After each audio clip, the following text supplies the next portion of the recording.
In the ancient lore of Javanese Wayang, the kingdom of Amarta is depicted as a fortress without equal. It is a state protected by the Pandawa brothers, heroes whose power is considered absolute. But even the most robust defenses can fail. The story begins on a night of panic when Amarta's most secure vault is breached. The thieves ignore gold and jewels to target 5 essential divine heirlooms: the Karawelang spear, the Tungal Naga umbrella, the Rujak polo mace, the Pulangeni keris, and the legendary magical flying vest known as the Kotong Antrakusima.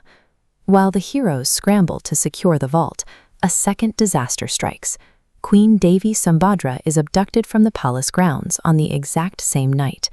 This dual attack paralyzes Amarta. An unknown, highly capable entity has bypassed the most rigorous security measures of the realm, crippling both state power and the royal family in a single coordinated strike. This diagram shows exactly how the theft systematically disables the Pandawas. These missing heirlooms function as active tactical assets, integrated directly into the kingdom's defense structure rather than serving as mere decoration.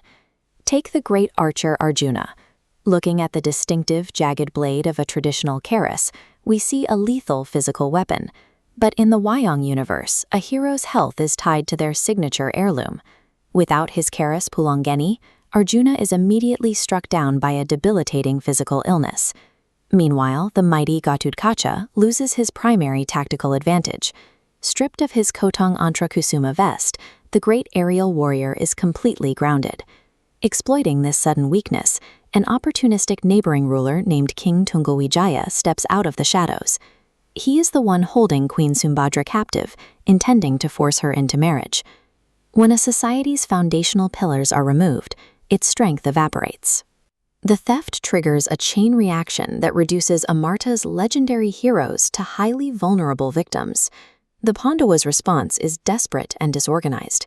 Weakened and desperate, the heroes are forced to rely on risky, improvised tactics. Srikandi, the warrior princess, undertakes a high-stakes covert mission. She disguises herself as a wandering street singer named Kleting Binator, hoping to infiltrate King Tunggalwijaya's court and gather intel. The grounded Gatotkaca faces an even worse situation. Unable to fly, he is forced to travel on foot, carrying Arjuna's 7-year-old son, Abimanyu. Their journey leads them across a narrow, treacherous bridge. As they cross, Gatotkaca loses his footing. Young Abimanyu slips from his grasp, falls into the raging rapids below, and is violently swept away before Gatotkaca can reach him. But the narrative delivers a sharp irony. Abimanyu survives the river and is rescued by the enemy forces of King Tunggalwijaya. Unaware, they present the prince to Queen Sumbadra as a toy to entertain her, unwittingly giving the queen exactly what she needs to stall her forced wedding. The entire rescue operation is a failure. Without their core tactical strengths, Amarta's leadership devolves into chaos, pushing them into near-fatal errors that compound the crisis. The chaos culminates in a final assault on the kingdom of Nrancangakik. Arjuna and Gatotkaca launch a frontal attack, but in their weakened state, they are rapidly overpowered by King Tunggalwijaya's generals. Seeing his brothers losing, King Puntadewa resorts to his last remaining option. He steps onto the battlefield and throws Amarta's most sacred talisman, the Jamus Kalimahusada, directly at the enemy king. The talisman doesn't execute the enemy.